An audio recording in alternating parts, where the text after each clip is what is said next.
Allah Ta'ala juga berfirman, bersumpah bahwa tidak sempurna keimanan seorang hamba sehingga dia bersikap taslim, menyerahkan diri sepenuhnya kepada Allah Ta'ala.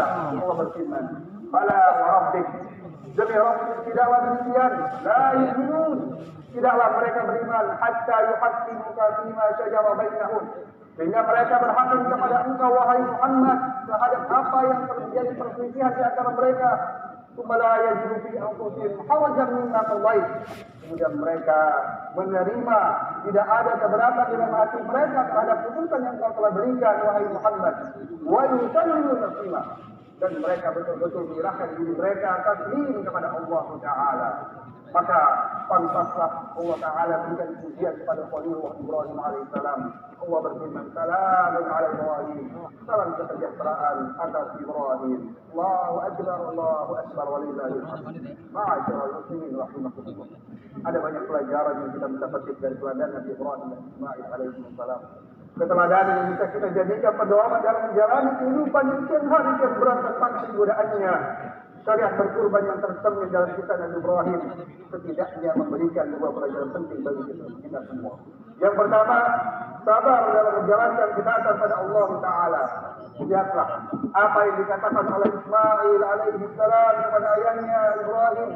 Sekarang menceritakan tentang perintah Allah kepadanya untuk menyembelihnya. Jawaban Ismail tanpa ragu, ya abadi if'al ma tu'mar, wahai ayahanda, laksanakanlah, kerjakanlah apa yang telah diperintahkan kepada engkau. Satajiduni insyaallah minas sabirin. Engkau akan mendapatiku termasuk dalam barisan golongan orang-orang yang bersabar. Sabar merupakan inti dari keimanan. Ali bin Abi Thalib radhiyallahu taala anhu pernah berkata, as-sabru fil iman, kedudukan kesabaran dalam keimanan diri seseorang di manzilati ra'si minal jasad, kedudukannya sama seperti kedudukan kepala di dalam satu jasad. Sabar dalam ketaatan adalah kesetiaan kita untuk menjalankan perintah Allah Ta'ala, baik dalam keadaan suka maupun duka, dalam keadaan lapang ataupun sempit, dalam derita ataupun bahagia. Sabar dalam ketaatan adalah tidak menjadikan selain Allah Ta'ala sesembahan, tidak menduakan Allah, tidak menyekutukan Allah SWT dengan berbagai cara, meminta kepada kubur yang dianggap keramat, meminta kepada dukun, meminta pada orang pintar, meminta pada benda-benda yang dianggap bertuah, dan lain sebagainya yang termasuk perbuatan-perbuatan syirik. Sabar dalam ketaatan adalah selalu menjaga ketauhidan, menjaga mengesahkan dirinya kepada Allah Subhanahu wa Ta'ala di dalam amal dan ibadahnya. Karena di balik kesabaran tersebut, pintu-pintu rahmat dan maghfirahnya akan selalu terbuka. Pertolongan Allah SWT akan selalu datang, dan surga yang indah yang tidak tergambarkan keindahannya oleh panca indera kita, yang bergelimang berbagai macam kenikmatan, akan menjadi hadiah kita kelak di akhirat. Itulah balasan bagi orang-orang yang bersabar dalam ketaatan. Sabar untuk berpegang teguh pada syariat Islam. Sabar sampai akhir kehidupan. Allahu akbar walillahil hamd. Ma'asyiral muslimin rahimakumullah. Saat ini kita sungguh prihatin. Banyak dari saudara-saudara kita yang tidak sabar berada dalam ketaatan pada Allah, karena tidak tahan hidup susah dan menderita. Banyak saudara-saudara kita yang tega menggadaikan akidahnya, menjual keyakinannya, mengganti keimanan dengan kekufuran, menukarnya dengan kehidupan dunia yang fana sementara dan hina ini. Seolah mereka lupa bahwa ada kehidupan lagi setelah kematian, ada pertanggungjawaban setelah amal perbuatan. Banyak pula yang karena tidak tahan dengan hidup yang serba kekurangan, ekonomi yang sempit, hidup pas-pasan, kemudian mengambil jalan pintas dengan melakukan berbagai kemungkaran, menipu, merampas yang bukan miliknya, berbuat korupsi, mencuri, merampok dan sebagainya, yang mereka memakan harta yang tidak halal. Padahal Nabi SAW telah mengingatkan, kullu lahmin nabata min suhti, setiap daging yang tumbuh dari harta yang tidak halal, fannaru awla lahu, maka pantaslah baginya api neraka. Mereka yang korupsi, orang-orang yang mengambil harta yang bukan haknya, menipu, berdusta, melakukan manipulasi, sesungguhnya mereka sedang mengumpulkan bara api yang telah terbakar di neraka. Harta haram yang mereka dapat dan mereka berikan pada keluarganya, tidak ada keberkahan yang dapat diharapkan darinya. Para koruptor, mereka pantas mendapatkan untungan di dunia dan mendapatkan sikap pedih di akhirat. Mereka adalah orang-orang yang serakah, tamak, tidak pernah puas, rongga hatinya dipenuhi dengan nafsu dunia dan kemewahan. pikirannya dihinggapi oleh niat jahat untuk memaksa apa saja. Tidak peduli halal atau haram, subhat atau jelas, yang ada di benak mereka adalah besok makan siapa, bukan besok makan apa.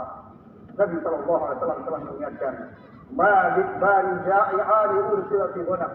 Tidaklah dua ekor serigala yang dilepaskan pada sekumpulan kambing atau domba, afsadalaha, lebih berbahaya, lebih merusak min hadzil mar'i 'ala al-mal wa syaraf, dibandingkan seseorang yang tamak dengan harta dan kedudukan ini, lebih merusak terhadap agamanya, lebih merusak dibandingkan dua ekor serigala yang dilepas pada kawanan domba atau kambing. Masyaallah, rahimakumullah. Sedikit dari saudara-saudara kita juga yang karena semata-mata ingin mendapatkan kekayaan, meminta kepada Allah dengan beragam kesyirikan. Mereka menyembah uang dan jabatan, mendatangi dukun, paranormal, meminta pada kubur dan benda-benda yang dianggap berkeramat dan berkuah. Mereka menggantungkan nasib pada judi dan undian. Pada Allah lah yang maha memberi, maha mengabulkan doa, maha mengetahui hal-hal yang gaib, dan maha menggenggam segala takdir manusia. Maka mohonlah kepada Allah dalam sabar dan doa. Niscaya Allah Ta'ala akan mengabulkan segala permohonan kita, termasuk menjadi rezeki kita. Janganlah kita meminta pada selainnya, yang menyebabkan tertolaknya doa-doa yang kita panjatkan. Janganlah kita mengadu bersandar kepada selainnya, yang mengakibatkan pada gugurnya amal-amal yang kita telah lakukan. Jika kita saja sebagai manusia dalam kehidupan ini tidak mau diduakan, apalagi zat yang maha mulia Allah Ta'ala, maka wajib untuk tidak kita sekutukan. Maka kita ketahuilah bahwasanya kesyirikan, menyekutukan pada Allah Ta'ala adalah suatu kezaliman yang sangat besar. Inna syirka la dzulmun adzim. Sesungguhnya syirikan adalah kezaliman yang sangat besar. Sabar dalam ketaatan berbuah indah pada Rasulnya.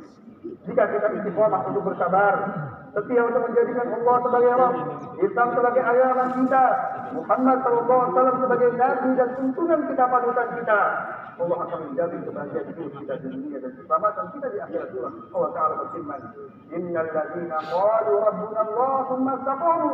Sesungguhnya orang-orang yang berkata bahwa Rabb kami Allah, kemudian mereka meneguhkan pendirian mereka, meneguhkan keimanan mereka, bersabar di atasnya. Katanya Nabi alaihimul malaikat, maka para malaikat akan turun padanya, berkata, Allah takhafu wa la tahzanu, janganlah kalian takut, janganlah kalian bersedih. Wa abshiru bil jannah, maka kemudian diberikan kabar baik kepada mereka, mendapatkan surga. Allati kuntum tu'adu, yang mereka telah dijanjikan. Nahnu awliya'ukum fil hayatid dunya wa fil akhirah. Kamilah para wali-wali mereka, pelindung-pelindung kalian di kehidupan dunia dan akhirat. Walakum fiha ma tashtahi anfusukum, bagi kalian apa yang kalian inginkan di dalam diri kalian. Walakum fiha ma tad'un, dan bagi kalian apa yang kalian cinta. Nuzulan min ghafurir rahim, sebagai jamuan persembahan dari Allah Ta'ala yang maha pengampun lagi maha penyayang. Bagi orang yang sabar dan taat, Allah Ta'ala menjadi wali mereka. Tidak ada ketakutan, tidak ada keraguan bagi mereka dalam ibadah dan kehidupan dunia ini. Para malaikat akan memberi motivasi, memberi jaminan kesabaran, bahwa kesabaran dan ketaatan akan menuai keberuntungan. Berusahalah kita untuk bersabar.